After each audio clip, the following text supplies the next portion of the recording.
Hello and welcome to the AEW Review for Wrestling Headlines. My name is Matt Maher, aka Imp, and I'm very conscious of how small my eyes look today. I must be knackered. I don't feel it. I just looked at the screen and went, wow. They look tiny. Do you need glasses, Matt? I'm fine. I don't. I'm fine. Absolutely fine. Just for some reason, tiny eyes today. Anyway, my name is Matt Maher, aka Imp, and we will be reviewing AEW Dynamite for Wrestling Headlines, and I'm joined by James Boyd of One Nation Radio once again. How are you doing, James?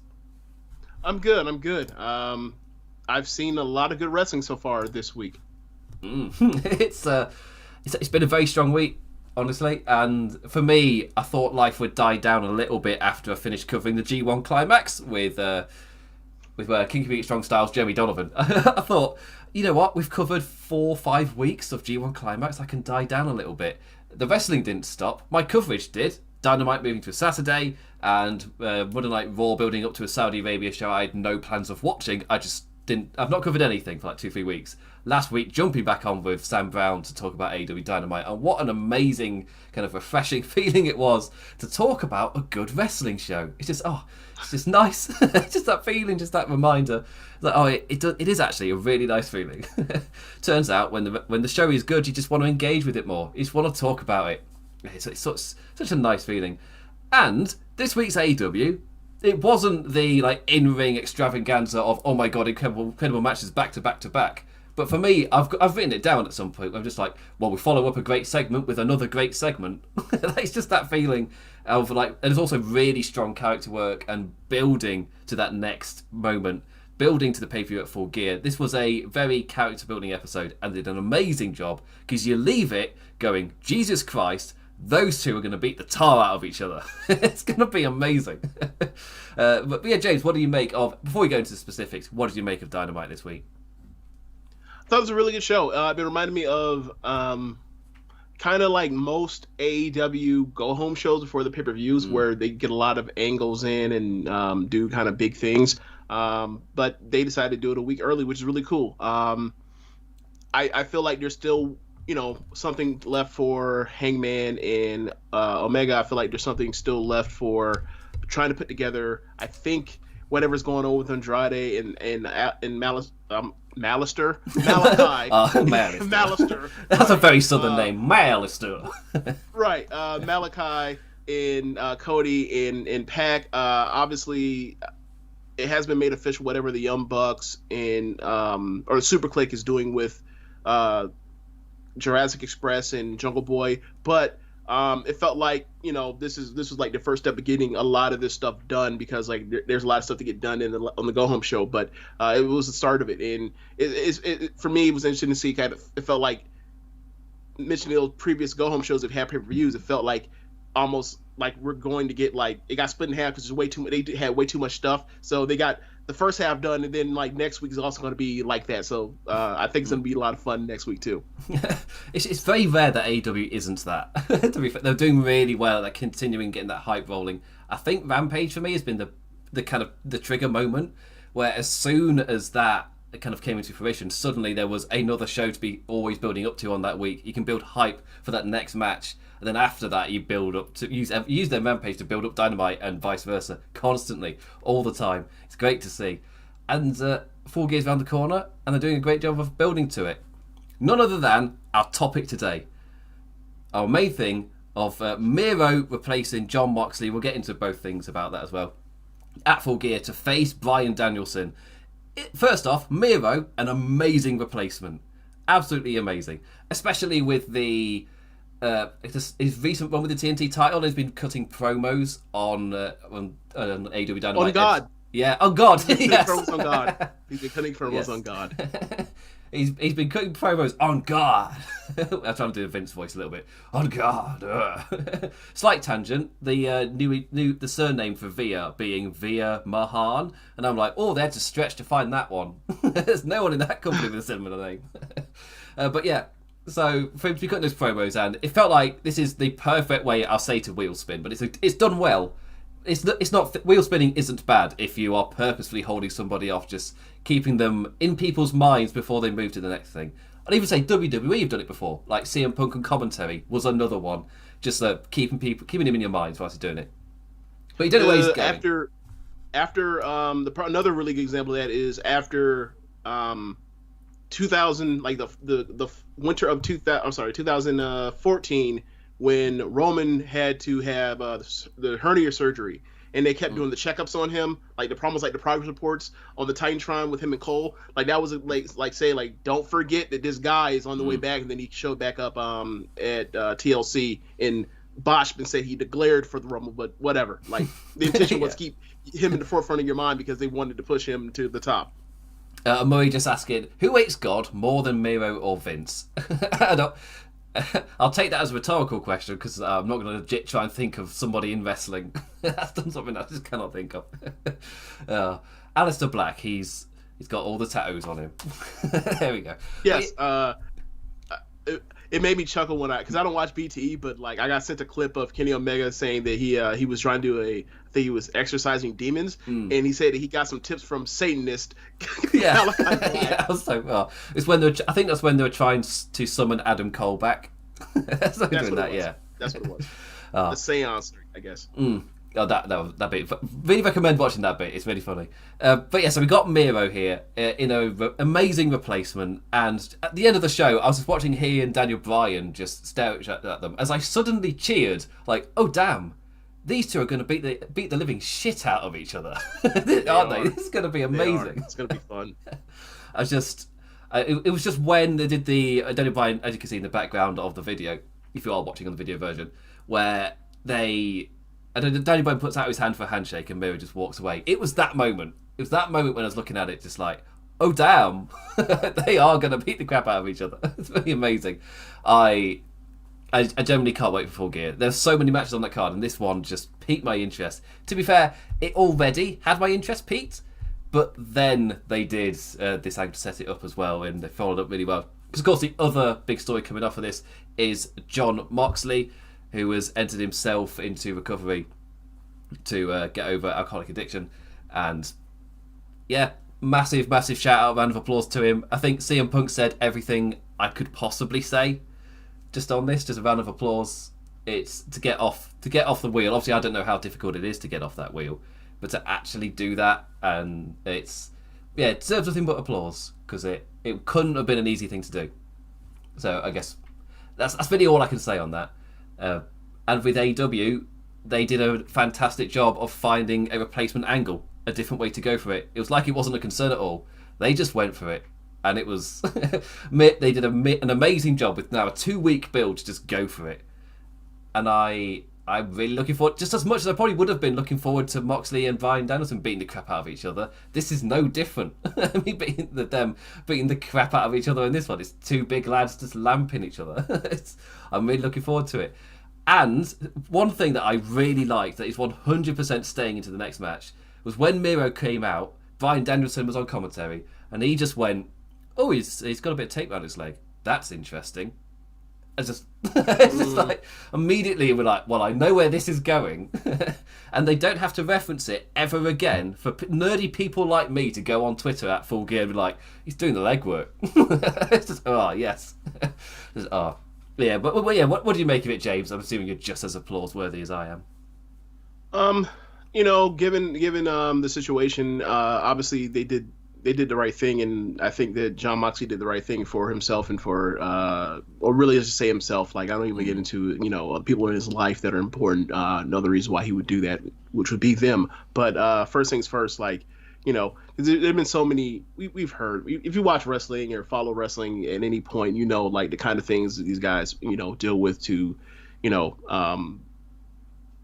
way self-medicate, right? Like, that's a big thing for American football here, is like people have drinking problems, and wrestlers for years have drinking problems over years to try to self-medicate for dealing with the pain they've had from going in the ring or hopping on the football field. So so for me the big thing was that was my concern, or the first thing I thought of was maybe that might be it. But either way, like, I'm glad he's able to take the time to work on himself for the betterment of himself and his love for wanting to return to this, because there's not a lot of guys, or a lot of people in general that like could have that kind of carrot dangle in front of them and ultimately decide to walk away for however long it takes for them to get right for the to have their lives put back on track. So I'm really happy for him because like pay-per-view with Bryan Danielson in a match like for him to be able to walk away from that, like I think that's really good because people do that all the time. Like look what happened with Shawn Michaels in the '90s, right? And other people of that ilk in that whole generation of guys that all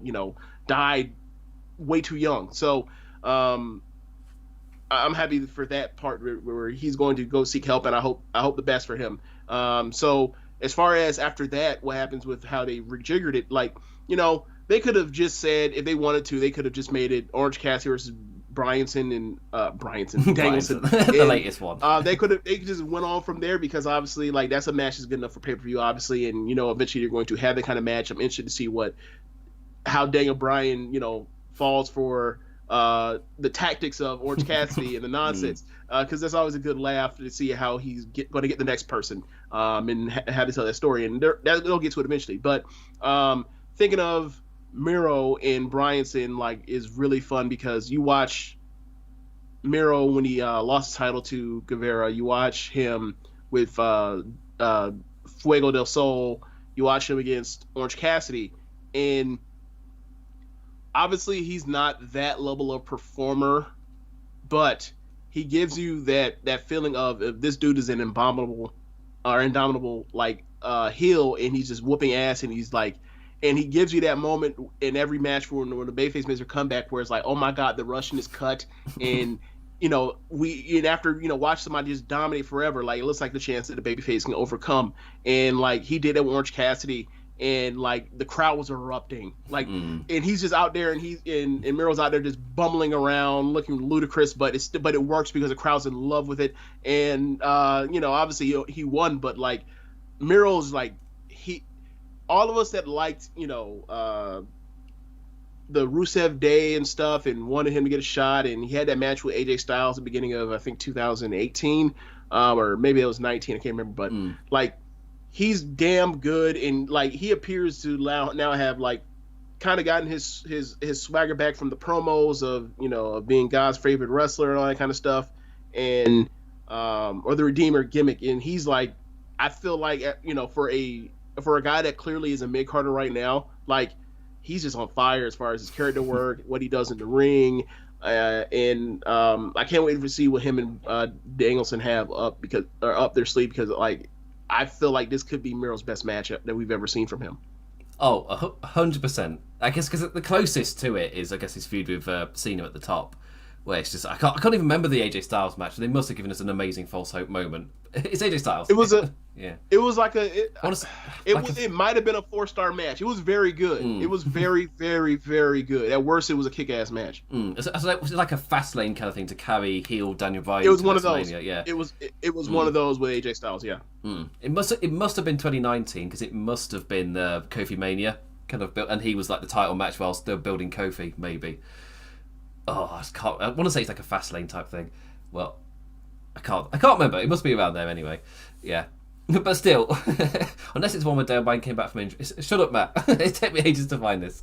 It's either. I think the only interaction they've ever had was something right after Bryan had came back in 2018. Oh yeah. Right before the big cast stuff. Actually, yeah, I know what I'm doing. I'm mixing up AJ Styles with Daniel Bryan. It's immediately. Yes, you're confusing 5'9" white guys. Yeah. Yes. All my own people. I just can't tell the difference of dark-haired white guys. I look in the mirror who are you?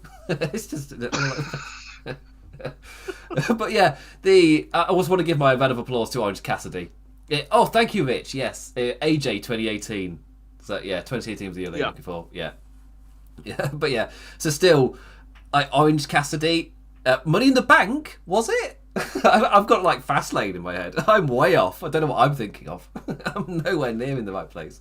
But yeah, still, I want to give my applause to Orange Cassidy, who was he normally does his building up with his matches sizzle. But this match was straight into the fire, as there's not enough time to sizzle in the frying pan. Just straight, maybe one little kick that gets the hey kind of response. That's it. After that, it's full fire. Not just for Miro, and as soon as he did one to Miro, essentially just Miro went to hit him and he just pegged it out of the ring. It's like, right, okay, maybe not against Miro, which I really like that. Yeah, it's also, I think the thing that the comedy guys don't get enough credit for, like the babyface comedy guys, whether it's Orange Cassidy, whether it's Yano, they don't get enough credit for the fact that they understand psychology from a babyface perspective. So like if you're watching that and if you're a nerd like me that's watching now, I also know like how much time's left on the show. Oh yeah, I'm doing the same. Like I was watching it, so that's why we're both nerds. Yeah. So we're watching it, and obviously, like I'm like, wow. So they're going to fit this Cody and Andrade match, and also this tournament match into a half hour. It's interesting. So the match, the Cody match, which had a match that's way better than what he did last week with Malachi, just because there's far less nonsense and shenanigans. But that match goes the length it goes, and then so you're thinking like, what's left for Miro, knowing that you have to hit a hard time out and whatever happens after that match. So they did give you the line that like if TV time remaining, but if need be, we'll hold off NHL. It's like you're not holding off the fucking NHL. Yeah, no. I understand why you're saying it, but I know this man. I know you're getting out of here and transitioning onto the hockey by 10 o'clock. Don't play with me. So the fact that like he realized like, okay, this amount of time I have, so I can't really get into the goofy stuff. I have my ribs taped up from selling injury from previous matches. So like they went straight to it, and like that's the thing Orange Cassidy doesn't give him credit for, is like, yes, he does the goofy funny stuff, but that underneath all of that is a actual real wrestling mind that knows what he's doing and knows how to manipulate the crowd. So like he went straight to selling, he got the crowd behind him, and then he had his comeback, and then he got cut off and beat. And like that's basically all it is. Like with Miro, like he is great for wrestling a smaller babyface. He's perfect for it. Like and it's in a similar fashion to like when you watch Walter or you watch Brock Lesnar beat up some small dude. Like and then he's eventually going to sell and start bumbling around, and his legs are a little wobbling, like he can go down at any point in time. And that's the magic of having some big gigantic mean looking tough dude to wrestle smaller baby faces.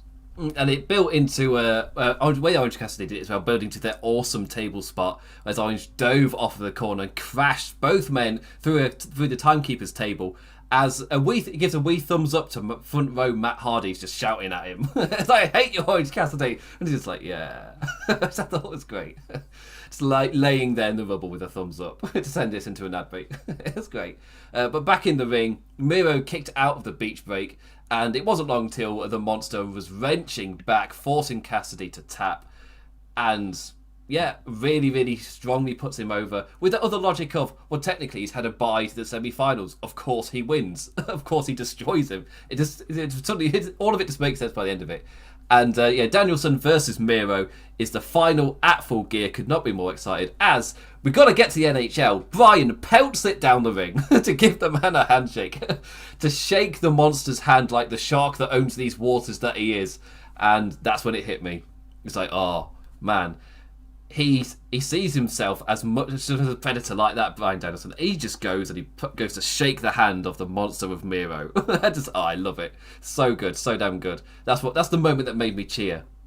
Because yes, Bryan Danielson is a smaller guy, but look how confident he is. He's just striding down to that guy. And yeah, as James said, pelting it off for the NHL. The West Coast even aired at this time, which is like, they went live at 5, which is ridiculous. Obviously the numbers suffered, but you got to get off of the NHL like now. It's got to do the pre-show. It's starting now. You are not cutting in. Yeah, like James said, I'm not even American, and I'm like, no, you're not. No. Right. Like imagine, like, yeah, sure. Like all that money you spent to get them, yeah, sure. Yeah. Someone did post the figures, like it's insane. Because I think it was in response to somebody saying, "Oh, like if they want AEW to beat WWE, then surely they have to do things like this." It's like there's a whole other world of television. Like this is just great. Like to think wrestling is the only be all and end all. Like, no, sports, 100%, any kind of sport at the moment, because that's everything the TV stations go for in America. Like, no, they're always going to trump wrestling, like every time. We're in a weird little bubble. Like Fox bumping SmackDown as well. Like they paid millions for SmackDown. They're always going to bump it. Yeah. There's never even a question. No, not even close to a question.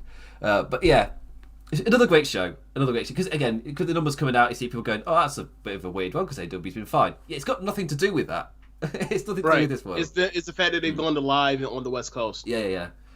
At 5 as well, when so many people won't even be back from work. Never mind, like all rested in time for dinner. Like the kids doing homework, like that kind of time. They're not going to sit down and watch wrestling at that point. The recorded numbers might be all right, but the live ones, they're not going to be super high.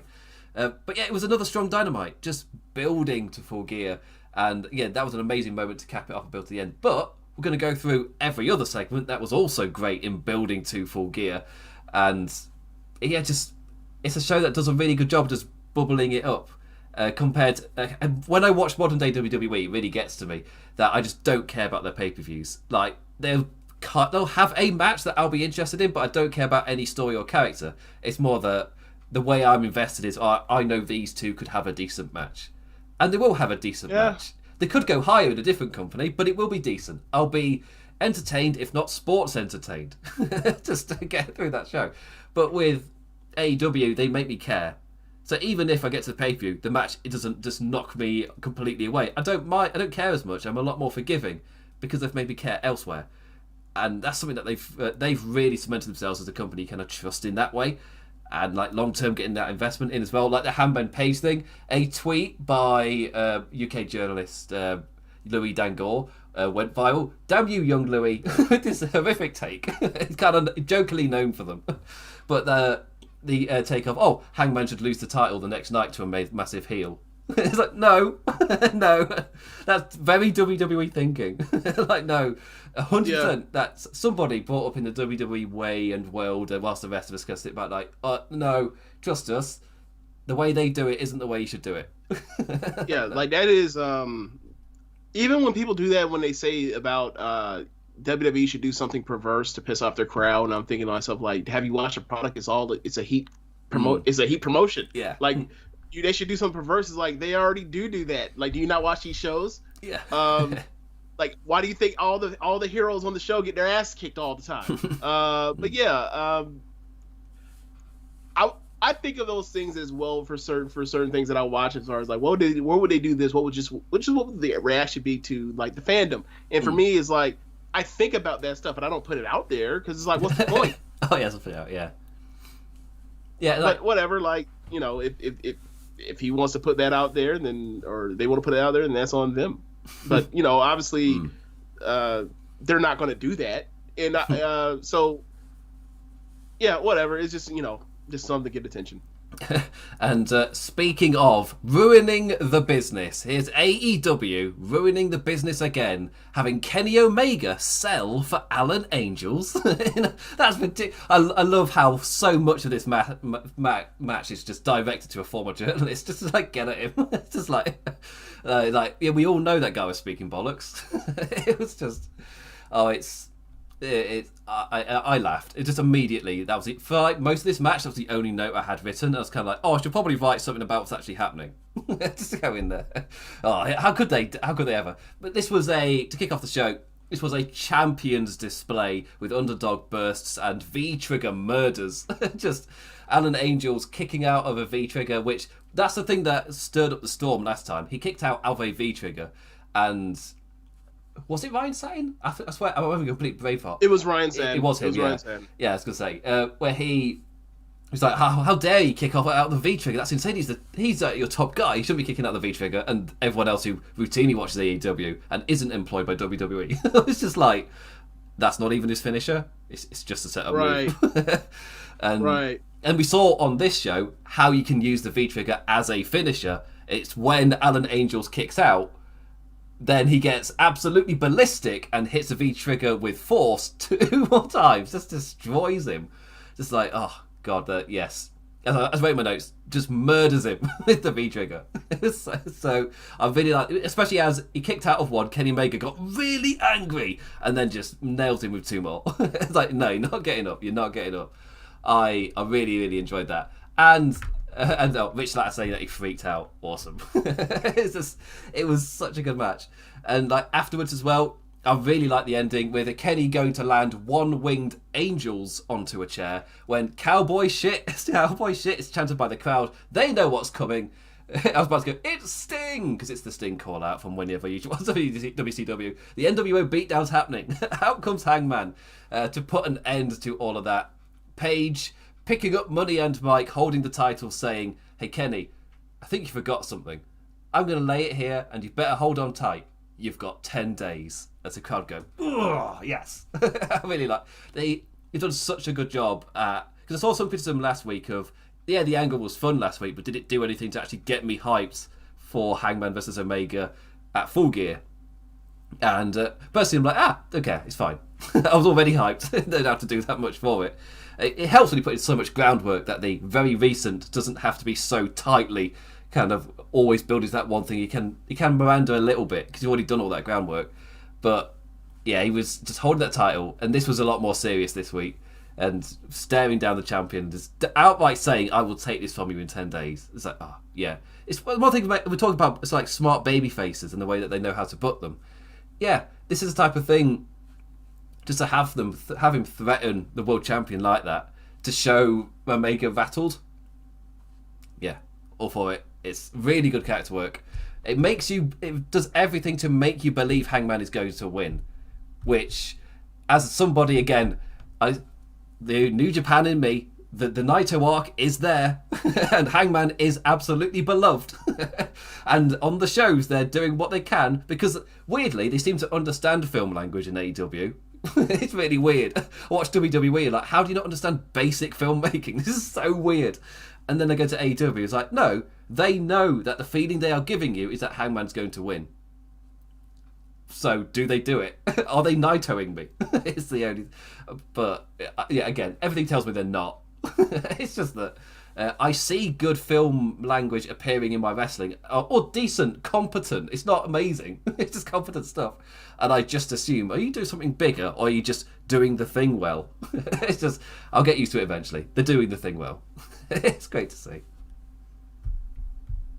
Yeah, I had a kick out of the second I saw it announced. I was like, I know what this is. Like they're about to shit on Ryan Satin for that stupid thing that he said that one time.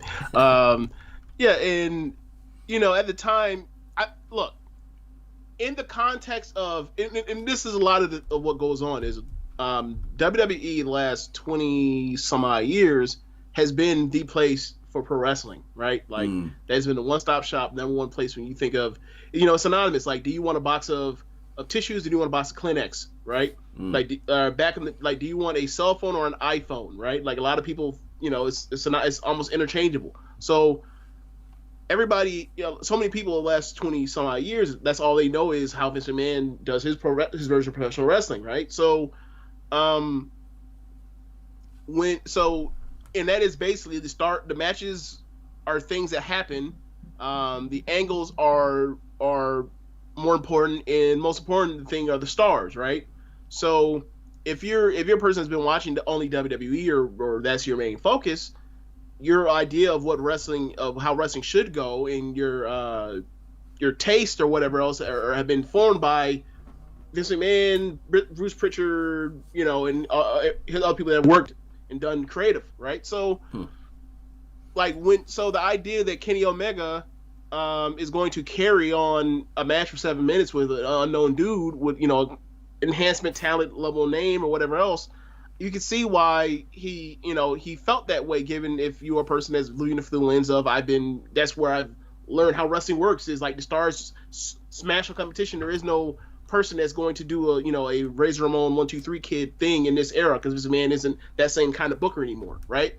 So I can see why he's like, well, that's ridiculous. Like you're possibly hurting your star. But the thing is, like, AEW is much like a lot of the other wrestling companies. Like Kenny, like for example, like Okada's not going to take a young lion and just beat his ass in like seconds.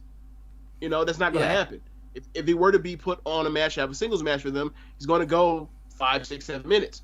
If you watch Stardom, like Tam Nakano is not going to take one of the teenagers and go and beat them inside of 3 minutes. What purpose does that serve? Like, the idea is this person's supposed to quote unquote get better, and also like you're supposed to care about this person when they have their comeback or whatever else in their match or whatever to make it competitive at a certain point. Like the point is just to put a match out there just to do it. The point is out there to try to entertain you as well. So to do that you have to go a certain amount of time. But I get so everywhere else does it a certain way. WWE, Vince McMahon for the last 20 years doesn't do it that way. So like I see why people, I see why Ryan hadn't felt that way or whatever else. But the fact that like people were like, nah, man, like it's okay. Kenny Omega going 7 minutes with a young guy kind of gives something to the young guy, and he was like, nah, that hurts Kenny Omega's star power. And that's when the line goes from now you're doubling down on you being ridiculous. Like sure enough, like Kenny Omega says the line about like you ruined my career and all that kind of stuff, and it was just funny. And when he hit with the V trigger and he was like, and he sat back on with the pin like, yes, that is absolutely my finish. You're done. I was howling because like he's gonna kick out, and then he, Omega lost it, and then what I was expecting is for him to go out and reel off and just destroy him with 2 V triggers, because like that was awesome. He just destroyed him with 2 V triggers and pinned him. I was like, that is a good look for actually to be used as a finisher against lesser opponents, because like that adds to the repertoire. Like when Daniel Bryan beats guys with multiple different ways, when he does eventually get into a big match with somebody and he uses a move, one of the 15 moves he's used on different people to win matches, it adds more intrigue, especially like a submission finish. So but that's just simple, seed dropping in wrestling, but it rarely gets talked about or is really thought of in that way. So yeah, like Kenny Omega, next time he rolls somebody and destroys him with a V trigger, like I think obviously we know he's going against a Hangman, he's going to kick out, but it does add intrigue to it as far as saying like, yeah, he blasted that dude. Like these things hurt when you get hit with them. So damn good. And of course it all builds to Kenny Omega getting a win, and then Hangman getting the better of him after the match as well with holding the title. Yeah, really, really good stuff, and can't wait for Full Gear.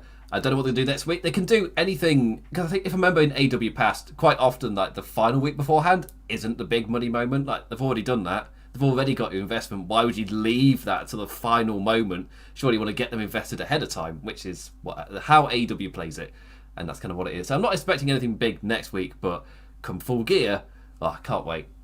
Cannot wait. I've been saying this for the past couple weeks. I want a face-to-face like promo with both of them saying like what their actual tension is, because like for ever since they broke up after they lost the tag titles, they've acted like exes. Like they kind of just another one sees the other one out in the open, and their face looks like they've been shot in the heart. They've wrestled each other a little bit in tag matches or whatever else and had exchanges, but like I want them to get to I kind of want to see like the tension boil over with them face to face, besides them just meeting in the ring and then going from there. I think that'd be a nice touch. Personally, I want to see kind of where they both are in their characters and like what the tension is actually between them, besides it's like Omega's just a guy that's holding the thing that Hangman wants. I mean, like a good example is what we'll get to later with MJF and Darby Allin. The way that they got everything across there, then had that massive heated brawl, like it's the most exciting thing in the world, the crowd electric, and that's your final thinking moment of it. Like they could, with that angle, not do anything next week. They just do promo packages. Neither of them come out. Right. And it'd be fine, because they've done a massively exciting hot angle. I wouldn't mind something like that next week for Hangman Omega. They showed me they can do it, so I look forward to it. Speaking of amazing setup, Malachi Black was here with a video with him being barred from ringside. He's talking about how that's just not going to have the desired effect. Just remember, like, when Caesar was assassinated, it wasn't just Marcus. And I'm just like, oh, what a setup. Like, wow, what is this going to be next? He had so many really good phrases in there. I didn't note them down, unfortunately. But Malachi Black promos are chocker full of just so much so much content and so many quotable, amazing lines. It's something about why do men with power not see their actions as anything other than selfish acts? I'm just like, oh, Malachi, he's so good. He's so good. And yeah, it's got me so excited for the Cody Andrade match, which then, like, the match itself was amazing to the point that I completely forgot about Malachi's words by the time it got to the ending, because I was just enjoying the match so much. It's such a good job. Malachi's great. But first off, before we get to that, we have got to get to there's music Matt arrives for. It's CM Punk, CM Punk. Yeah, oh wow. Wait, question is, can I put this guitar down on a wooden floor? Oh, it spins, but I can. It's CM Punk. It's CM Punk. I'm playing a dangerous game on this stream. Putting stuff down on wooden floors. But yeah, no stage dive. I did the music bit, but like no stage dive. No super excited CM Punk for this week. It's serious CM Punk with us for a minute. Getting the crowd to chant Moxley's name as Punk is just so damn proud of him for doing what he's done. Punk just taking a minute just to give us all a positive mental health message, which I thought was a really, really good thing. You don't really see that type of thing in wrestling that much. So to see Punk just take a minute to talk about it, and I feel like it means a lot for him to do that as well.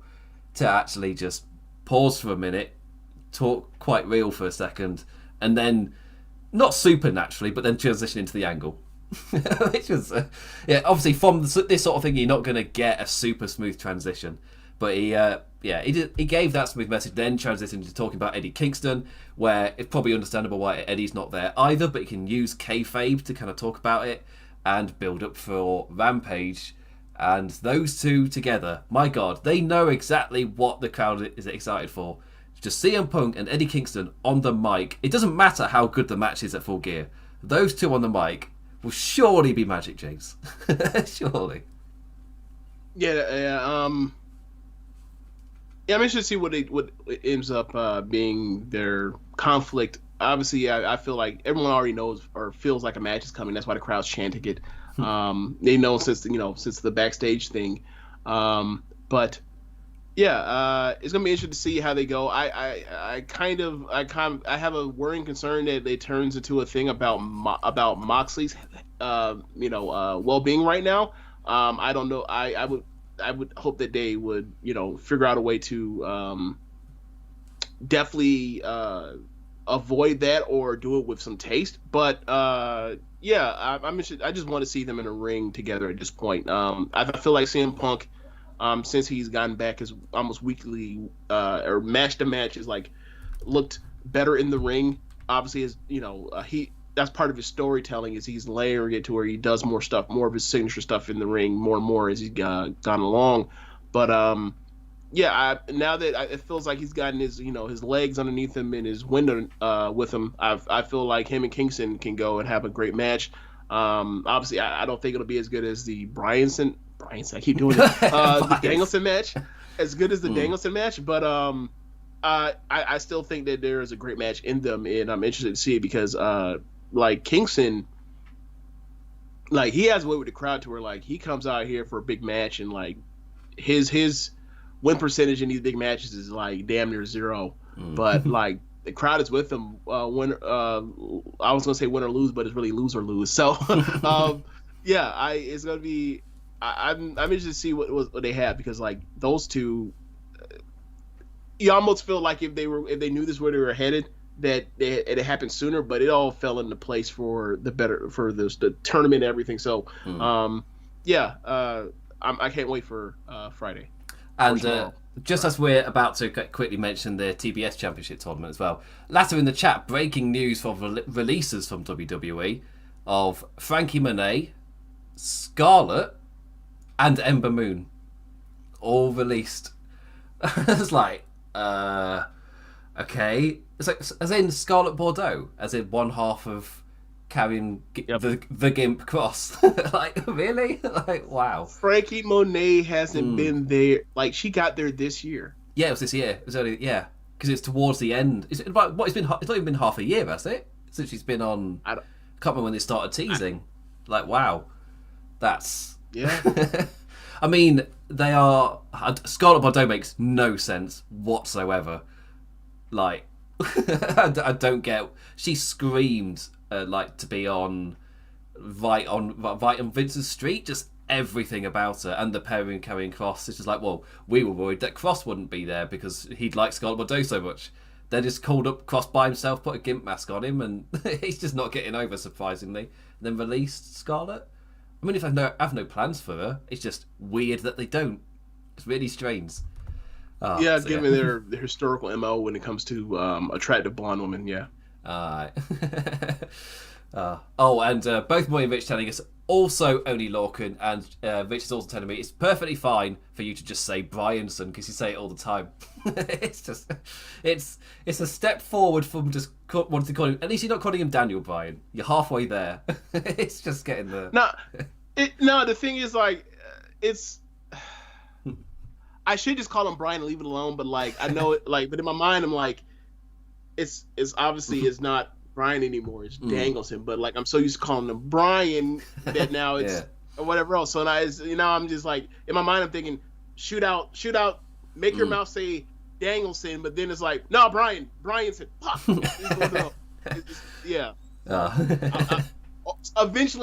Eventually I'll get this down. Eventually. Yeah, and with only Lorcan going, yes, Murray just saying that NXT's tough white man division is dying out. It's that's okay. That's okay. It will be rebirth in AEW. I was going to say somebody's made that point that NXT has been a really fantastic developmental, just not for WWE. Just look at that. Wait, what? Are Murray just saying B-Fab's gone? It can't be right. You're lying. That can't be true. Surely not. The hit row on SmackDown. Yeah, if you look that up, that can't be true. It just brought us to the main roster within weeks. Yeah. I was gonna say that one's where the others I'm just like, oh, that sucks, and then the missed one I'm immediately like, need to double check this one. That can't be right, surely. Unless they hated us so much after SmackDown. Oh my god. Is he actually? Yeah, like wow. Sean Ross Sapp just tweeted out a minute ago. Oh damn. Wow. That's weird. See, now that's the thing, right? A lot of different places were kind of hinting or pointing out or that they felt like there was going to be another round of firings. And you know, with I believe the investors call was today, right? So people thought like maybe, you know, it will come next week or whatever else, or maybe they just won't be any because like there'll be good news or whatever else. So they basically did their investor call, told you about the profits, got through with it, and then fired everybody on a Friday again. And now that they're past the investors call, so now by the time it's time for the next investors call, those will already have been another quarter away, so it'll be out of people's minds. Never mind that. Let's talk about these record profits again. And like, you know, corporations are going to corporate, but it does suck when you think about like how they're handling it for to avoid like the PR situations of the firings, and especially when it's like record profits, got to lay off. Sorry, can't. Like it, you know, it just sucks. It does. Yeah. You know, but you know, someone like Ember's one of the most talented women in North America. So like, you know, what a pick there's bound to be work for her somewhere. Scarlett was in Impact before. Maybe, you know, we'll see what happens with that. B-Fab, I don't know, you know, because she's you know, she's has a lot of other things on her plate. Like she's also a real deal artist trying to get this stuff off the ground. So maybe we'll see, you know, what happens with her in the future. But yeah, that stinks, and obviously this might not be the last by the time we're done with the show. Oh, it's not. More here. Zayda Ramia, Trey Baxter, and Jessie Camilla, which has surprised me a little bit. Yeah, that is. She's dating Swerve. Am I right? I didn't want to say it. I didn't want to say it. But you still have been pretty public about it. I'm not making that up. I didn't know. I didn't know one way or the other, so that's why I didn't. Oh, okay. So maybe they are, just didn't realize that. Yeah, Oni Lorcan. I mean, Oni's one of the best wrestlers in the country. He's another one. So it's like, yeah, Oni. Like, I mean, he'll be signed up quickly somewhere. The dude's super talented. So yeah, like I would love to see him in. I'm gonna say Bryanson again, but I would love to see him and Danielson or him and him and anybody else. He's such a good wrestler. He screams New Japan strong to me. It's just surely he's gonna be there. I mean, it's in his game. It's definitely in his game. Also, Scarlett Bordeaux suddenly makes sense as Karrion Kross is gone. Suddenly that makes I can retract the other stuff. I mean, if they had no other plans than Gimp, Mask, Karrion, then I guess I'm fine with it being in terms of watching the show. Like, wow, they couldn't do anything with that guy where you watched him on the indies and he screams WWE. And then they can't figure it out. That is insane. Yeah, that is crazy that they couldn't figure out how to use that guy. Yeah. And he got struck again, especially like Frankie, Ember, Oni. They're gonna be perfect. Like even Karen Cross will be fine on the indies. He built up an amazing amount of steam before getting to WWE. I can't see why I just won't go back to certain places and kill it again. I didn't mean that to be a pun. He would literally kill it as Killer. That was his pre-WWE gimmick. But yeah, anyway, it has been a derailed AEW review. So suddenly, do give if there are even more releases, obviously, but I'll try my best to rattle through as quickly as possible now the remaining parts of it. So we got a Miro promo. An amazing promo. His god has responded. The Redeemer will be paving the road with skulls. I would normally go more into that. Gotta move on because of the slight derailment. Super click with Marvez. And this led into a whole segment. They're not afraid of anybody. Christian appears and Nick has a slight... Ooh! Before going back to the tough guy. Which was also them calling themselves tough guys after what had happened... with the CM Punk promo where he's talking about people, putting on the facade of a tough guy. They feel like they've got to be that presentation. And then you cut backstage and the heels are going like, we're tough guys. I just thought, that is very smart. Nice little transitioning there. But they're backstage, Christian appears, Nick goes, oh no wait, I'm a tough guy, reposes again. The confidence in numbers sliding when Luchasaurus turns up for clobbering time to the stage. A nice old brawl breaking out. Jungle Boy joining, insulting off the stage.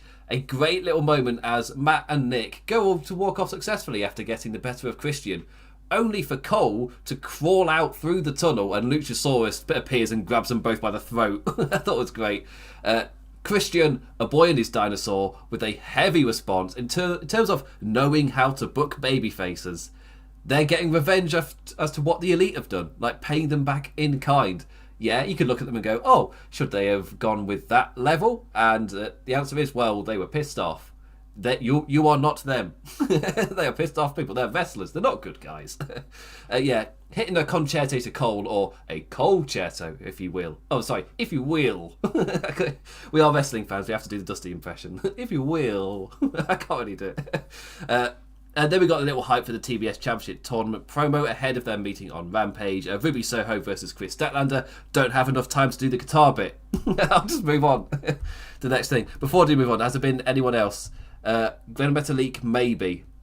I mean that both the Lucha House boys, surely they're both in. They're not used, really. So surely they are. That's another one. Anyway, going to quickly move on. Don't really have enough. Have you got any comments on the Elite versus Jungle Boy Christian Luchasaurus attack? James is muted. I thought the fighting was very, very well done. As far as, because it seemed like they're teasing like a trios type of non DQ type of thing, and I think it'd be cool given that fight because it was all over the place and it was well shot. So they may be hinting at that's what they're going to be doing on pay-per-view. I hope so. Kind of break up obviously the trios match, so it does break up a lot of the single stuff going on, but like going to different parts of the arena would also be a nice touch to it. I hope that's where they leave off on it because I think that Jungle Boy, Luchasaurus, and Christian versus Super Click would be really cool to kind of go outside of the ring because we've already kind of seen them, do the thing in that 4 versus 4 match. So that's kind of where I'm at on that. But outside, either way, it'll be a great match between those 6. Yeah, I was really fan of it. Also say Murray just saying that giving Cole a concerto, then having wrestle Silver 2 days later. A bit of a weird choice. That part too. Yeah, I forgot. I mentioned that in our thread talking about that last night. It's kind of like it reminded me of, but at least that's not the worst one that I've seen of somebody getting hit with some type of injury angle and then like immediately wrestling. Like I remember the go home show on Raw for WrestleMania, I think 15, Kane versus Triple H, that involved China. like the go home angle was Kane was going to wrestle Goldust, and then Goldust comes down to the ring underneath the robe and all the the makeup and everything and the wig. It was actually Triple H, and it was Triple H taking off the robe to expose that he had a bazooka, and then he shot the bazooka in a gigantic wall of fire into Kane, and Kane is writhing on the floor and getting tended to, and then Jim Ross utters, "Yep, they'll still be wrestling come Sunday," and I was like, "Wait, what?" Yeah. They'll still be wrestling Sunday? Cool. Yeah. Mate, it's wrestling. They're invincible. It's fine. It's fine. Yeah. He's tough. He's fiery. That's Kane. He's over that fire thing. He's good. Yeah. He's conquered fire. Speaking of returning from death, Lucha Underground time, as FTR versus Aerostar and Samurai Del Sol, formerly known as Kalisto. It's Lucha time, as the Lucha Underground fan in me rejoicing as my space boy comes out to a power ballad. Well, I don't know what that entrance music was. Triple A. I'll take it. Dorado gone. Dorado. I'm completely... Is that... Who am I thinking? I've completely forgotten who Dorado is. Lindsay Dorado was in... I'm an idiot. I was like, is that a first name of someone in NXT? Oh God, yeah. Okay, yeah. That's. I just completely forgot. I was like, wait, is that one of the Phantasma boys? I forgot what names they had in WWE. No, that's Raul Mendoza and Joaquin Wilde. So that's it. Zia is my icon. Oh yeah, because I keep on calling him Joaquin Phoenix because he's not. He's not Joaquin Phoenix. What was he on the Indies? Was it something close? It was. Was it DJZ? DJZ, that's it. Yeah, Zima Ion, DJZ. Yeah, that was it. Yeah. Yes. Former writer for Laws of Pain, Al Layman Visbical. She trained with Zima Ion, said, lovely guy. Oh, wow. So at least it's that. But yes, came out to a space ballad, as I'm calling it now. And interesting match, I guess. FTR are great. They're amazing. The footage from Dark, their Elevation this week as well. Oh, they're so good. They're so good. I can't remember who they were facing. It was the reason it went viral, I thought, was because of the names of the guys, and obviously, I think really white people were like, how could they have those names? Because it was I can't remember what it's like. Was it Curls and somebody? I can't remember who. Oh, so, Curls and Waves. That was it. Yeah, and it's just like, have you never been exposed to a different culture than yours? It's fine. It's perfectly fine. I don't get what your issue is. But the spot in it was so damn good, where they're doing the hot fire babyface tag, and FTR are so good at holding off the tag, holding off, just cutting them off at every turn. Finally, the crowd are red hot for it, and the guy jumps in with that hot fire, but the previous guy is down to them both, so he gets the hot fire, and there's nobody standing for him to beat up. So I thought it was so damn good. And then they kind of he then gets lured into getting hit by the FTR finisher. It was so good. Really enjoyed that. Really creative spot. And I thought FTR were great here as well. They had their own blast from the past before blasting two lads in the face to get the win. And they're good, really strong heel work to them build up to the match of the Lucha Bros down the line as well at Full Gear. Yeah, perfectly fine stuff. Yeah. I don't have much to add. I thought FTR was damn good in this match, and aside of they had trouble catching Aerostar twice, and Aerostar came up after the second drop, after the second botched catching, like limping around, so a couple things were a little out of, like, half a step missed time because he was still trying to like move around at the pace or time things based on his normal pacing, even though he was hampered. But outside of that, like, I thought the layout of the match was just like classic FTR, where like they're really good at setting up near falls, like really like triumphant babyface win near falls, and then like kicking out of them. Like you could think of like the DIY stuff and the American Alpha stuff back in the day, and they've always been really good at that. So like this gives me a lot more hope for their Lucha Bros match, because like the first one from a year ago that they had, I was kind of like, it's good, but like when I see FTR and I see Lucha Bros like on the marquee, if you will, I'm expecting like one of the best matches I'm going to see that month, if not the year, because those four together at their best are like amazing, and they seem like that should work out. So like seeing, it's almost as if like let's wrestle some luchadors to kind of get ourselves like more acclimated to what the hell is coming for us on Saturday next week. But like get as many luchadors you want to. Like, there's not much replicating like for Phoenix. There's just not. Like, I mean, unless you gonna get like Ryu Lee or Vikingo or something like that. Like that dude's super special.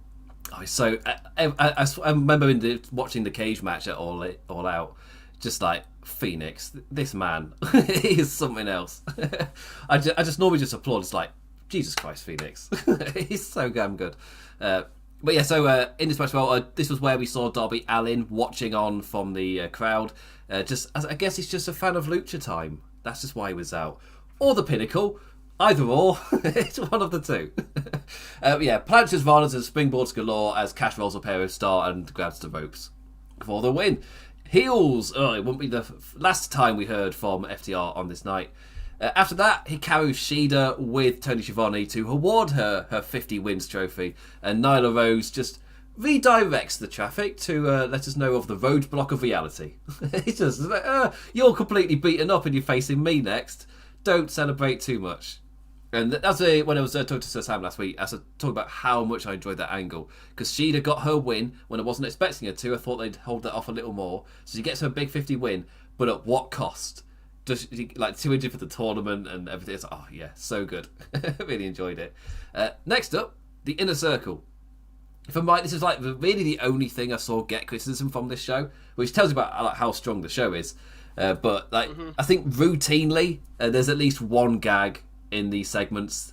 It's kind of like it's low hanging fruit, guys, and a bit of an older era. It's yeah, like they're leaning really into like Attitude Era level, like sophomore humor. And it does nothing for me, but the Paige Van Zandt stuff, like the insults for Paige Van Zandt has to go. Like that stuff sucks. It just for what like you're calling her a whore again. Great. Okay. It's like as soon as she started speaking, I'm just like, they've worked this so every single line. It's just kind of like I can take like when she said the line about like I'll take on all 5 of you, I was like, oh, this is going to be something about porn or some type of gangbang thing, and then sure enough, the line is put them on OnlyFans. Like, okay, great, that's fun. This is fun. Like as soon as he says it, I'm just like, come on, Chris, you can hold out. I believe in you, man. He couldn't. It was all set up to be one of those jokes. But like the bigger picture of what they're actually setting up, the match with American Top Team is official for Full Gear. Men of the Year cutting them off quick to lead into Dan Lambert's Happy Time, putting over the caliber of choice on display as he plays hype man for the team. But who is on Inner Circle's list? I like Chris Jericho had a list, but he never really referred to it. I guess that's because legally he can't call it his list. It's just his clipboard with paper on it. It just happens to put the list down on it. And so each guy picks a lad.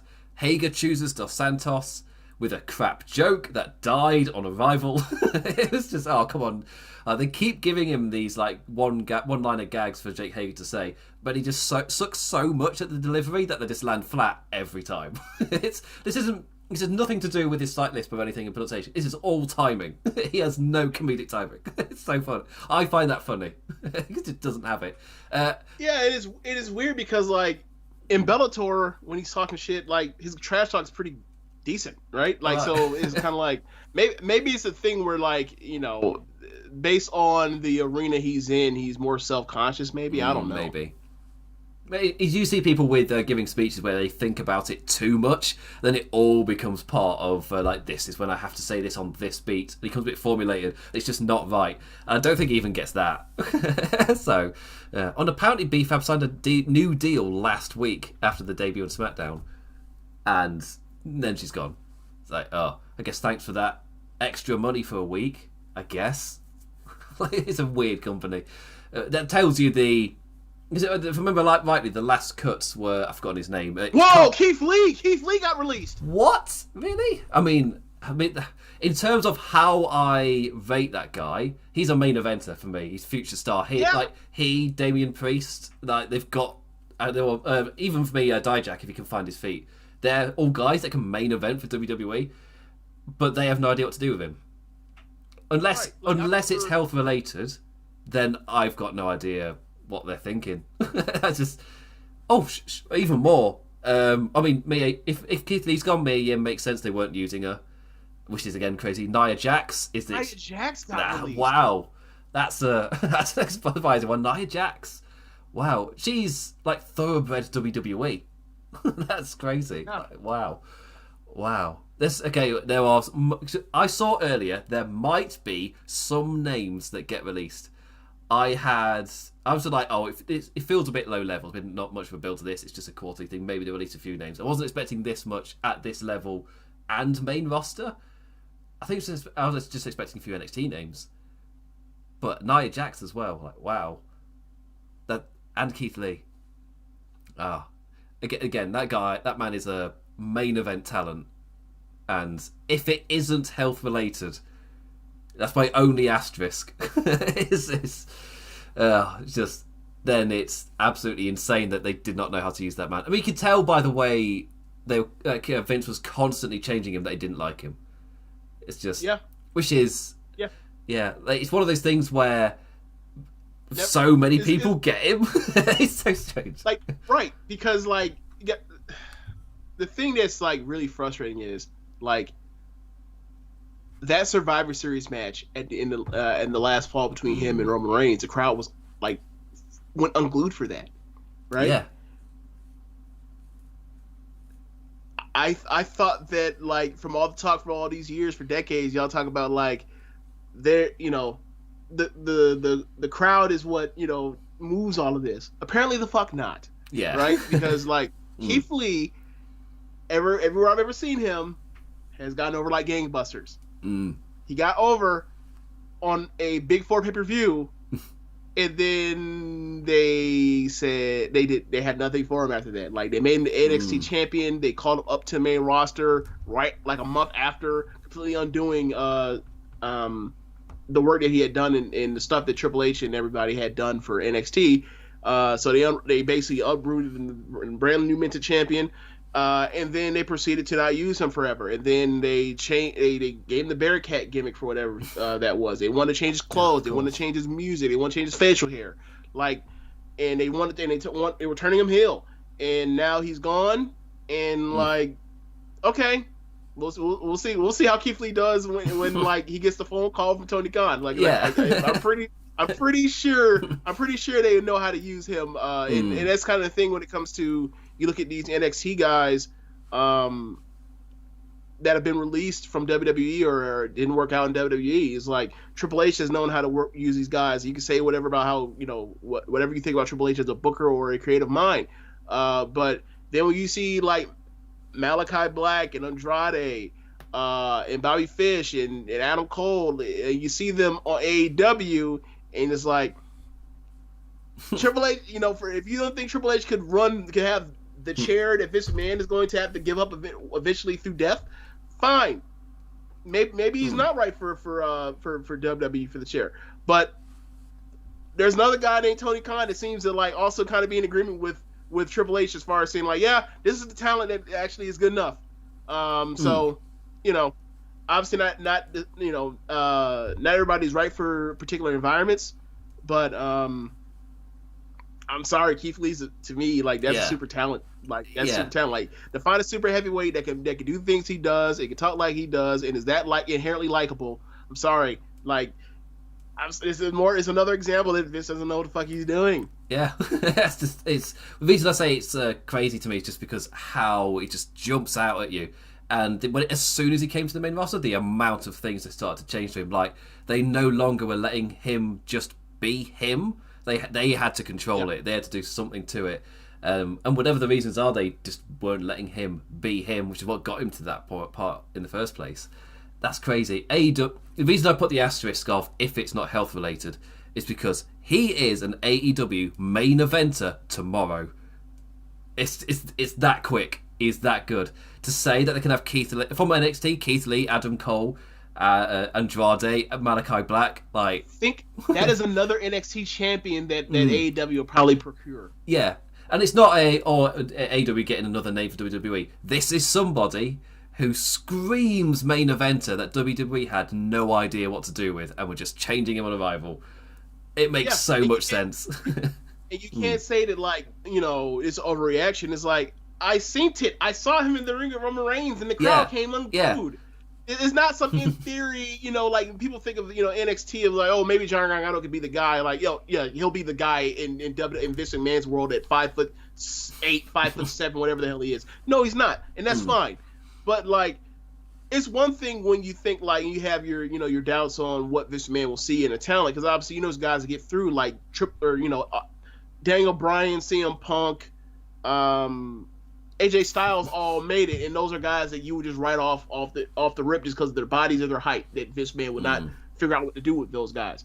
But it's one thing where someone actually does get the fuck over in front of his crowd and he has to hear it through his headset, and then you look now over a year removed from that, and you're kind of like, wow, or almost 2 years removed from that, and it's like he didn't care. He didn't care. Yeah. And also Eva Marie's gone. They weren't using her. When she got brought back, everyone's like, why? And then she came back, didn't use her, didn't know what to do with her. It's like, cool.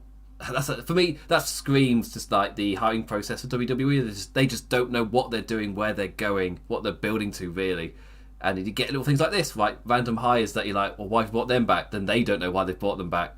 I remember during her promos, I was just like, well, they've clearly got some form of idea with her. Then she debuted. Oh, no, they don't. They don't have any idea. She's just gone as well. And Rich just saying, pretty much what I was saying. Keith Lee walks in as a top star, right? This is all in capitals. He walks in right now.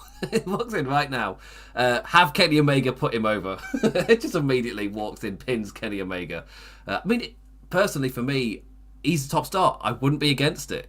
Just, especially, you can use the Hangman thing to just bring in some top guys. As in, he's on his descent down. Bring in someone like Keith Lee then. You can't because he's got the main roster contracty thing. Yeah. It's just, he is a main eventer for AEW. Health stuff aside, if he's fit, he's doing it. There's no question. He's a top guy.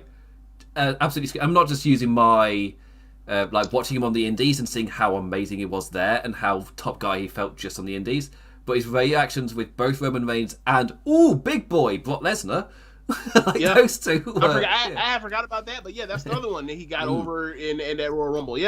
Yeah, like he felt like a star on both those things, and then when he came to the main roster, pins Randy Orton. You're like, right, yeah, they're capitalizing on all of this. No, no, there was no plan. It's that little. We just have to yank him out of developmental when he's just became the developmental champion like a month ago. We just had to yank him up so he can go pin Randy Orton and then do absolutely nothing with him outside of that for the rest of the time. And then this is where we are now. It's crazy, absolutely crazy. But who's on Inner Circle's list? I don't care, honestly. All right, so it was Hager had Dos Santos and a crap joke. Santana chose Orlowski, and then Paige Van Zandt inserts herself as the words have been just with Jericho just going, come on, Chris, no, you can hold off. He goes for the low-hanging fruit with an OnlyFans gag. But in a surprise, instead of picking another fighter, Jericho finds a Lambert loophole to pick I can't say his name, Dan himself. Cue heel outburst to sound us out in Jericho hype style. And the crowd are massively into these segments every single time. Every city they go to, they are massively into American Top Team versus Inner Circle. And it feels like it's going to be a really fun match as well. Like a really entertaining multi-man tag. And in terms of the match itself, it's generated hype. There's people really excited for it. And it's probably going to be a really fun match, which, on an AEW card, which is not like any of the other matches on said card. Yep. They've nailed variety again this year. I'm looking forward to it. Yeah, same here. I was, I like Scorpio and Ethan Page more than most. So, the Lambert thing, I don't. He's just a tremendous talker, right? Like, obviously, you can talk about the effectiveness of what he is doing. On every single promo, whatever else, but he's been more successful more times than not. You throw it all together with that match that they had with Junior Dos Santos and how well Junior Dos Santos took to pro wrestling in that first match. I'm in. I trust in Scorpio, Page, Scorpio, Ethan Page, and Dos Santos. Like obviously you got to see, it's all setting up almost like to get to Lambert, where he's going to be like the last person standing to get the tag in, and they'll beat his ass, and then he might end up even winning or whatever else, so you can have that to hang over Inner Circle. But like this is like 80s territory stuff. Like it's like this is like if Paul Jones was ass was at stake, or if Heenan was at stake, or Cornette. Yeah, and it's fun stuff. This isn't a main event. This is middle of the card fun with animosity that's there. Yeah, really look forward to it. Yeah. After that, Seidel was talking about how perfectly fine he is with Dante aligning with Leo Rush. He's perfectly fine. He's not just found a replacement. He's perfectly fine. He's just taken another talented man under his wing in Lee Moriarty. Sets up a tag team match for Rampage. Cool. After that, the TBS Women's Championship Tournament, Jamie Hayter versus Anna Jay. Christ is watching as Hayter from Southampton, that's South as in Alf, that's how you say it, Southampton, that's where she's from, tried to outnumber and outstrength the Dark Order's star hitter, and the numbers game worked, as both Reba and Britt interfered to cost Jay the match, as Hayter steals the win to advance. It's all Healy to also build to take Conti running out. It wasn't that great a match. It was fine. I thought it might possibly be building somewhere, but it didn't. It never really hit that gear because it then went into interference as soon as it came back from ad break. Because it felt like it was bubbling. Like I was perfectly fine with it. It went to ad break. I'm like, cool. When it comes back, this is where it's going to kick into that next gear. Instead, it went straight to the ending. It's like, oh, that sucks. Cool. But the time was dedicated to Ty Conti coming out, which again, I'm not massively hyped for that match, aside from the WWE thing of they'll probably have a good match. Like, it's that level of hype, because the build's not really got me that interested, but I'm looking forward to the two wrestling. But that brings out Thunder Rosa, which is a much better tease for a story that's going to happen. So out she comes, as she's the one who Jamie Hayter faces next week, so that makes sense. But you're also at the same time teasing the big money match that the fans want in Britt Baker versus Thunder Rosa. So it works as a double really, really well. For that, it just means short term, I'm not really invested in Tay Conti going after Britt. I'm not massively invested in Jamie Hayter in the tournament, because it's just immediately from ad break straight into the interference pin. So what do you make of it? I thought fundamentally, the match kind of I thought it was an odd choice to have like Anna, who is pretty tall. Like she was muscling to start off the match. Like she was muscling around Jamie, and like I was kind of like Jamie's taller and like look obviously more muscular and everything. And so I thought it was kind of, and she's built herself as a powerhouse everywhere I've ever seen her. In whatever divisions I've seen her in. So it's kind of odd to see. I thought it was an odd choice to see her like bumping like crazy for her and getting muscled around, and then like she never. And then from there, like the numbers game as you mentioned, but like I just thought it was a weird thing at the start in, because like Anna has never really came off as her game has never came off as like she can out muscle somebody. So I thought it was kind of uncharacteristic for both of them. But whatever, not a big deal. But like obviously, the number games took over, and it was more or less was in service of the next matches between Ty's title shot and also Jamie versus Thunder in the next round. Yeah, and Rich just letting us know the Focus saying Johnny, which we've been waiting for. If I'm right, he's just like Kevin Owens, where his contract isn't that far off from running out. So, do you just let Gargano escape? Do you just send him out there? I got him a little pun. I'll move on. Like, you do it. If it's just a rumbling, we'll leave it for now. But it's an expected release, I'll say, because his contract's up, and I don't know. They've moved entirely different direction. They don't want to keep the older guys in NXT, in spite of keeping the older guys champion. But aside from that, they don't want to move. They want to be an older thing. They have no plans for him on the main roster. So why not let AEW turn him back into... They've got Daniel Bryan in AEW. You can do Bryan Danielson versus Johnny Gargano, the dream match people were talking about a few years ago. You can just do it. Why not? Just have it on a Rampage or something. But... yeah. I have no...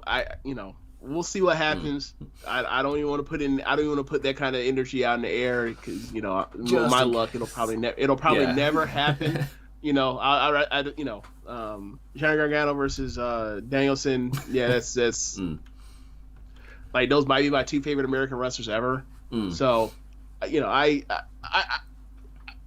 just want to avoid it. If it happens, if it happens, then but I'm not getting my hopes up. Yeah, that's exactly what Rich is saying in the chat. It's like very down to feelings. Yeah, very down to feelings. Which is like, I haven't found anything official. Just don't run with it. Not yet. But yeah, after that we had Jade Cargill going into a promo about how she's got a bye, and on Rampage we'll be getting Red Velvet versus the Bunny as we found out who she faces. It's just whoever gets to be battered by Jade Cargill. Personally, I'd choose Red Velvet just because of the size difference. You can really put over Jade's physique and then just have Jade batter her. Yeah, perfectly fine. And they have that history from when she replaced Brandy. Yes, they do, yes. Yeah, so, they even played it up on Rose to the Top where they did the fake thing where they slapped each other too hard, so they were fake friction there. So, I would like to see them get another shot at it because I thought the match was okay, but I thought they could do better. Like I really like Red Velvet's potential. So they're both people with incredible potential. So just see them collide on their kind of build up. It's quite cool to see. Yeah, I think it's a little different with comparing the two because like Velvet's clearly ahead of her. Ahead of Jade. Jade is just like she's a star that just has to learn how to wrestle, right? Yeah. Like the other part, like the hardest part is already taken care of her. Like that is a star, right? It's just like you just gotta learn how to wrestle. You ain't gotta learn how to wrestle a whole lot, just a little bit when we're in there. But Jade, but Red Velvet seems like she could become a really good wrestler. So yeah, but yeah, I hope that's the route they go with them basically having their second match. Well, I was watching OSW's latest review, which was of WCW 4 Brawl 98, I want to say. But one of the things I'm talking about was gold. What was it? The main event was it's the Ultimate Warrior arc in WCW. That's what they're covering. It's just they're punishing themselves. One of them's even watching all the WCWs to give them context. You crazy guys. But one of the things being talked about was Goldberg, and it just really hit me because I wasn't watching at that time. Research for a video that never went out, which I was working with Wrestling Shorts on to maybe do, was on Goldberg, and one of the things I found out is just watching how you don't have to be a Bret Hart level wrestler to get over like that. Goldberg, he had the presence. I'm talking about Jade Cargill here, but he's got the presence down. He's got that physical charisma, which is so difficult to get right. And Jade has got both verbal and physical charisma, just absolutely oozing with it. It's just the getting to wrestle part. And Goldberg showed, don't even need to jump that high, really. You don't have to be Johnny Gargano. You don't have to be Bryan Danielson. But you can be Goldberg. Jade can be Goldberg.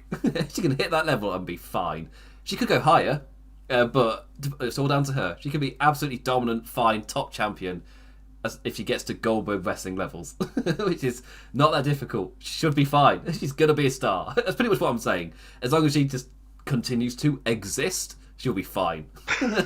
Yeah. Absolutely fine. Next up, just before I will check there's no more releases so far, there's nothing good. So MJF, this is one I wanted to dive into, so I was checking the no interruption first. So, MJF out to a jubilant applause as always. The people just love this MJF as Tony Schiavone just on commentary just calls him a shithead, which I thought was really funny. Just they used to like semi censor themselves, like we are on television, we are professionals. But now they've just been given the all clear. Tony just really calmly, in the middle of the others continuing their hype build for the segment, Tony's just like, that man's a shithead. I just love it. But the British in me just applauds it. Yes, just natural swearing. It's great. MJF puts him and Darby both over as pillars, but they're both set to be legendary, so he just doesn't get why the crowd hates him. It has clicked for him, though. Darby's just like, you people. It goes straight into that promo. Maxwell then reminding Darby of how damn great he is in the ring, calling Darby too focused on winning the games than on winning the match itself. Darby, again, standing strong. The words aren't going to work on Darby as he promises to be calm and focused and just straight up beat MJF in a wrestling match at Full Gear, which is what MJF said that Darby couldn't do. Darby's going to show us. And the reason he's going to be so calm is because he let out his anger right now. Sting out on the ramp to stop our baddie running away. Then lads in Darby masks out there out to outnumber the Shaw Pinnacle run out. The crowd exploding for MJF and Allin, laying in blows. Exactly what we were talking about. The atmosphere we'd really like for Page Omega. This is it. The crowd were white hot. On my end, I couldn't tell if it was my version or what, but the sound mixing didn't sound quite right, so I just didn't get the oomph from the crowd, which it kind of sucks a little bit. Maybe that's just my end, but it didn't sound... Maybe there was something wrong production-wise. It wasn't... I don't think it was the mixing. It was like the actual sound from the crowd wasn't right. Anyway, but they were just absolutely exploding and building and brawling into the crowd as well. MJF obviously chucking Darby a bunch of chairs in front of a couple of kids. Of course he did. You dickhead. Of course he did. And all building to an incredible charging lariat from Darby, crashing both lads over the barricade. Absolutely incredible looking lariat, just crashing them both through. And Friedman just rolling away to take us away from seeing Darby Allin hitting the coffin drop on him. Just not giving us that. That's the one thing they didn't give us, was an actual finish to the brawl as he escapes back into the crowd. For me, an absolutely fantastic segment. The crowd became unglued, like so damn hot for it. And for me, it's like the fact that this is AEW building up their own hype for their own future just makes this all so damn great booking. It is so long-term thinking that, again, none of this is exceptional. Oh my god, how could they ever think to have done such a thing? They must be geniuses. This is basic stuff, really. But the fact that they're doing it and I'm seeing it, this is like that next level of forward thinking that just gets me really excited for the competency of this promotion. This was a fantastic segment.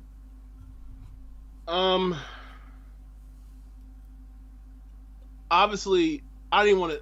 The way that I felt watching it, I don't even want to say it because then people will make the comparison of the two people and where their careers have gone and how like ridiculously high that went for me to even compare these two people. So I'm just not even going to say it. But like, it felt like for the generation of people that will be watching that are watching AEW for the next 10 years, 10 years or so, like these guys are having this super mid card feud. These guys will be like defining wrestlers of this company for the immediate future, and it was just awesome to watch. And like this in a basically like a month span, like this is or 5 weeks, whatever it was just MJF cut that Four Pillars promo. This thing has gotten more personal and heated than like what is going to be the main event title match that is going to be paying off a 25-month storyline. So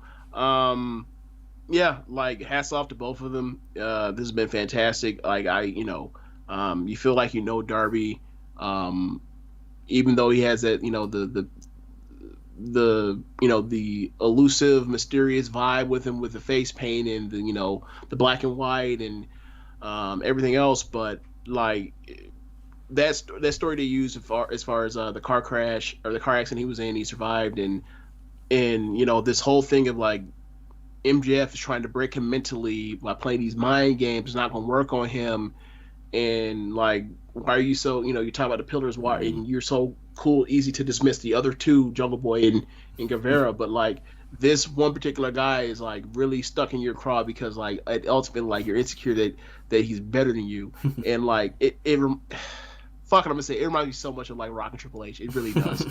Like I'm not saying anyone's gonna become the fucking Rock or anyone's gonna become Triple H, but like it reminds me of that like in '98 as that was bubbling to the surface, and then like going into like 99, 2000. As far as like these two are like the ones that are the younger guys that's on the mid card, and like they'll eventually ascend and like they'll be like two of the defining stars for their promotion main events to come. And I'm not saying that Darby or MJF is going to start being the biggest star in Hollywood or any shit like that, but like it was awesome to watch. And like they're going to kill it when this match happens at Full Gear. Like MJF versus young guys is like always good, and like obviously he rarely ever wrestles to try to keep him special because he can talk the way he does on the mic, but like when he gets in the ring with like as he had with the previous four pillars, like he has great matches. So in Darby's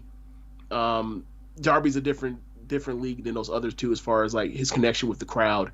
Like people people love Guevara, people love Jungle Boy, and they chant his music, whatever else, but like it's a different connection with Darby. Like the Sting thing, like just stuff he did on his own, and then like the Sting stuff took it to another level of depth, and like that is of the young guys, that is the one. And like MJF's like probably like I've been waiting to work with this dude like for since the beginning of this thing. I can finally do it, and it's been an awesome story that they've told in the last 4 to 6 weeks. It's just been awesome. Oh yeah, and it's one of those that this is not the only time we're going to see this feud. This is the setup for whatever comes next. Yeah. I feel like it's gonna whatever happens at Full Gear, immediately both men are just going to move on, and then years later they'll come back together as even higher up the card guys. It's setting up the future really well.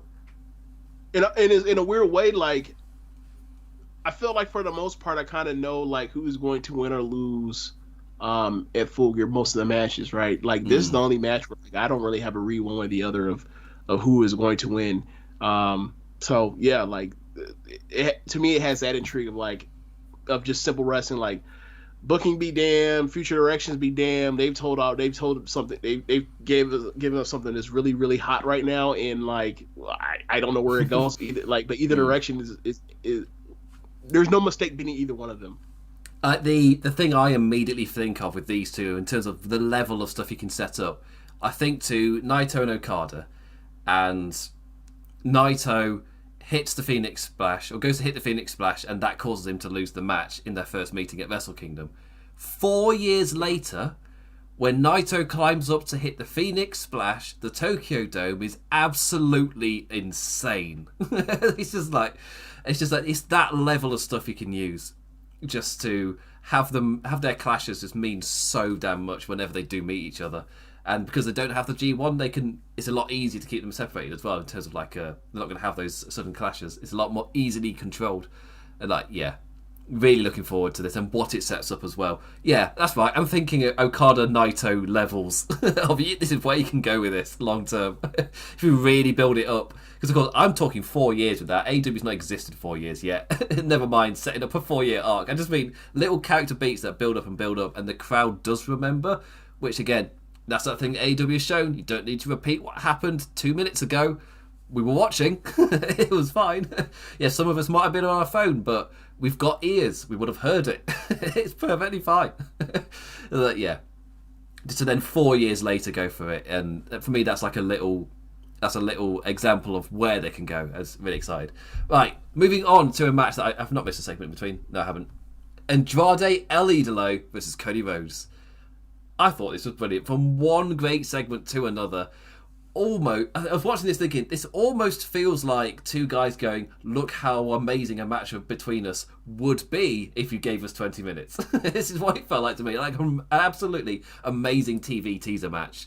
Like for us both lads, like they just matched each other in style with like strings of cut-offs. Cody bouncing off the corner turnbuckle onto the apron, and Andrade just flips over the top rope onto it and just stares at him. Amazing. Absolutely fantastic spot.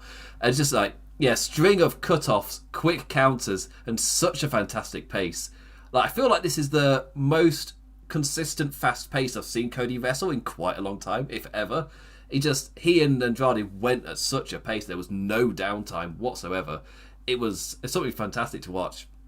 So cool as well to see fans on their feet during a submission spot as they were just yelling and shouting for Andrade to reverse Cody's figure four. As in, not just shouting from their seats, they were on their feet. They've done so damn well. And I think James referred to it earlier. just that thing of there wasn't any like ringside BS. There wasn't any of that interference that we got in the Malachi Black match. It just kind of escalated. It had the, obviously you had the FTR, almost called them brain busters, which would have made their day. But FTR was underneath the ring and whatever, but it led directly to a heel getting a win, and that was the end of it. And obviously that means that they're not done. The thing with Cody is like compared to the Malachi Black match the week before was like, and they were cooking at a similar level of like, this is excellent wrestling, and for some reason Cody wants some of this stuff in a lot of his matches, and like that's the part that's frustrating for me. It's like, bro, like I don't care about that. Like I don't care about that nonsense you're doing. Like I want like you guys to like get your aggression out on each other in an artistic way and watch it be really fun, and then like so ultimately someone wins and loses based off the merit of either being right or just being better. And like so often Cody has these matches to where like the Malachi Black one where it's like, as the three matches have progressed, like I learn less and less about either one, about which one's right and which one's better. Like I don't know anything between him the second match in Arthur Ashe, where all of a sudden at random Malachi Black all of a sudden spits Black Mist and he hit him with a roll up, and then that match where like he hits him. He builds towards like trying to work on focusing and all that kind of stuff, and then ultimately like he gets hit with a finish that is like put his ass down for the count 2 times, and he just no sells it and hits his own move and wins. Like that no, I haven't learned anything. So this match on the other hand is like he gave me more of what I want out of watching Cody, which is like that dude has blossomed into a very good storyteller and wrestler when he focuses on when he focuses in. Like I think he gets too. I almost like in a way like I feel like that dude is like insecure and uses that nonsense as a crutch when it's like, nah, bro, you're a good wrestler, you're a very good damn wrestler now. You ain't got to do this no more. Stop it. So so for me, it was really fun to watch it, and like I can't remember the last time I enjoyed a Cody match through and through this much. That actually went for a real length. Like I loved his when he got squashed by Malachi the first time. Is like all the stuff that went into it, like the story they were telling, but throughout that 4 minutes. But it was only 4 minutes, so like it also is really like validating in a way when also because like so many people, or not so many people, but like there were a number of people that like doubted Andrade in the ring, and I was just like, I'm sorry. Yeah, you doubted Andrade in the ring. You think he's done trying hard anymore? Like you think he's now a big lead and put on the weight to improve his physique and all that kind of stuff, and like he's not gonna really give you like what he can do. Like nah, man, he's one of the best wrestling talents in the world in the ring. It's still there. Like nothing happened to his knees or his hips or his feet or his ankles. Like he's still him. So like watching him versus Pac and watching this one, it's kind of like nah, still Andrade. And in the end, on Clock's Andrade's assistant, which distracts the ref as FTR jump out from under the ring to lamp a diving Rhodes with the tag belts. The financial agreement paid dividends as Andrade picks up the win. I really like that agreement. And it immediately ended on the finish. It wasn't like there's a bunch of nonsense and they're going to wrestle for 3 more minutes or 5 more minutes. Like that's the part where it's like, nah, Cody, you got to stop this, bro. You got to stop this. And with the Andrade FTR relationship, I really like that, where it is literally, it's been established beforehand, this is nothing more than him getting 2 guys to help him because he's paid them. And that's the end of that. There is no further thing of, like, you watch WWE and the heels will come out because they're also bad guys. So that's why they're teaming together. And they may then, in post or the next week, try and think of a way and a reason to connect it together. But in reality, they just went, well, these are also bad guys, and we needed to face 3 good guys, so there we go. It's like, oh, cool. Right, yeah, okay. Compared to here, where beforehand, and you've seen Andrade paying money to MJF. It's like, yeah, I'm fine with that. It's like, oh, you're renting them for a week, are you? That's fine. Yeah, they'll wrestle for you. They'll wrestle. It's good money. Yeah. Just, yeah, I don't need to see any other segment trying to validate it. That does it all. It's great. They like money. And there's one more segment to talk about, which was, for me, the replacement of the announcers going through the Rampage card. They had John Silver in the ring with Tony Schiavone. And Johnny makes a string of BTE references. So if you've not seen that show, you're not watched enough of those episodes, this was complete nonsense. Just words and phrases. Like, what are you talking about? You should be called Budge. What's wrong with you? What are you even saying? Well, yes, Johnny won't be wrestling Adam Cole on Rampage. He'll be facing Budge, because he ain't afraid of no Budge. Again, round of applause to last week for that theme being written in like 30 minutes or something. Ridiculous. Absolutely ridiculous. But yeah, a quick wee bit saying that Adam Cole should cut his hair, should like rename himself and like become Johnny's manager. Like, hey, if Adam had listened to him and Reynolds, that maybe the man wouldn't have found himself on the end of a concerto. That's all he's saying. That's all he's. I do. It is taking the piss out of WWE, but I do like John Cena was like, yeah, but if he had done that, he wouldn't have received a concerto. So maybe we were right. I like that, and it's good for my babyface as well. It's quite cool. But yes, on Rampage, he'll be getting the Muscle Man. He does all the tenses, like, yeah, Johnny Hungry. Oh, I got all that muscle. He makes me laugh. He cracks me up, and you're gonna get That's awesome character. You're gonna get such an awesome firecracker moment. You guaranteed it in the John Silver match. I'm really looking forward to that match on Rampage.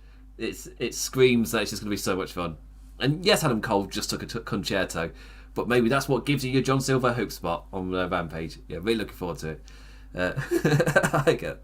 He's gonna target the head. Yeah.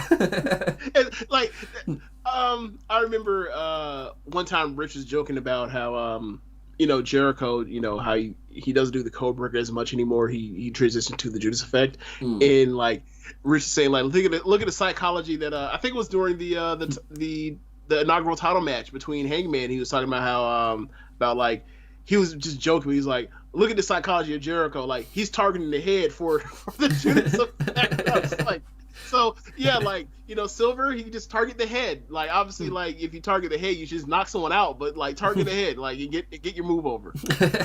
And he could at least play with. He's got to target the head, but he's really small, so it's going to be really difficult for him to target the head.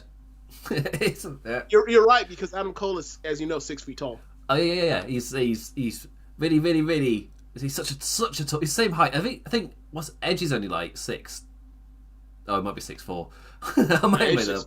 He's taller than I think, actually. Like I think the one was when it's like the picture that I always see is like Zack Sabre Jr. and him next to each other, and they're both listed at 6 feet tall, and like and clearly like one guy is 5'8", and the other one is clearly like 6 foot tall. Yeah, it is just funny.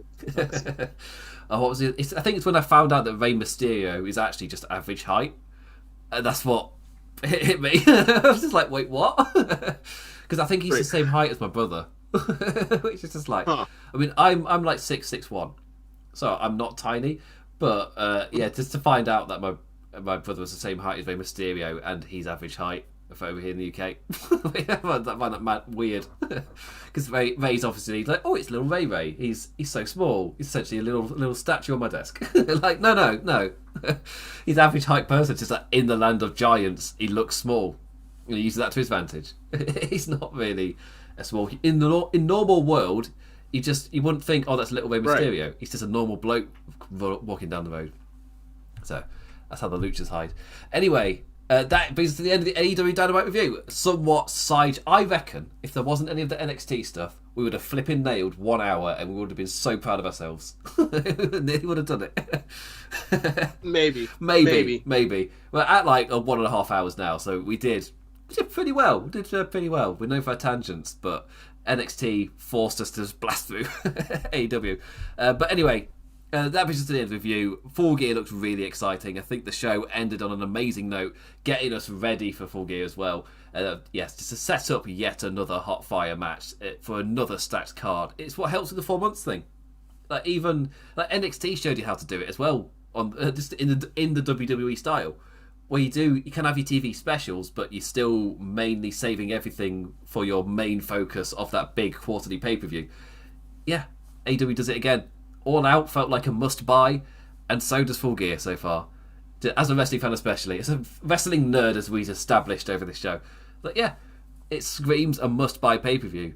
And obviously over here in the UK, that hurts my wallet a lot less, and it's £15 compared to your, 50? Something ridiculous. It's $50. Like, yeah, for me, it's just like, yeah, especially when I see how much it costs over there. It's a steal. It's not even close. Even with the exchange rates, you're looking at like $16, $17 max. Unless it is $20, I can't remember. But still, it's crazy how cheap it is. Yeah, thank you, consumer protection laws. You're great. Oh no, I live in such a socialist world. What am I going to do? What am I going to do? I'm not going to waste money as much money on little things. Life's nice. Life's nice. Anyway, I'll be back on Tuesday. I can't transition from Life's Nice to I'll be back with the Raw review, but there we go. It'll be all right till Tuesday when I do the Raw review, and maybe I'll try and get a friend to help me get through it. I returned on Tuesday with I've not been watching it optimism, and then by the end of the review I was like, it's Raw in it. So I'll get a friend maybe. But we'll say I'll plug my master first. You can follow me on Twitter at the Damn Implicat. That's Damn as in damn. Also over on Twitch at the Implications with 2 S's. Also for wrestling headlines, there's Russell Headlines. That's Wrestle without an E. And over on Facebook for wrestling headlines for all your latest wrestling news and whatnot. Links in the description as well if you want to head over there. And James, do you want to plug all of your stuff? Yeah, you can find me on Twitter at JamesBoyd87, and you can also follow the podcast I do weekly with our homeboy Rich, who's in the chats throughout this show, at One Nation Radio, where on Monday, where we normally do our show, we will probably be lighting a torch or lighting a flame upon WWE for doing more record profits, firing more people. Yeah, so it will be a hot fire show, which is it's both the pun and the truth. They'll be live also on Rich Latter's Twitch as well if you want to watch them in video form, lighting that torch as well. So with that, I say thank you for watching, for liking, engaging in any form, any manner. Always appreciate it, never take it for granted. And with that, I bid you adieu. I feel like I can't actually see the end button. I bid you adieu. Adios.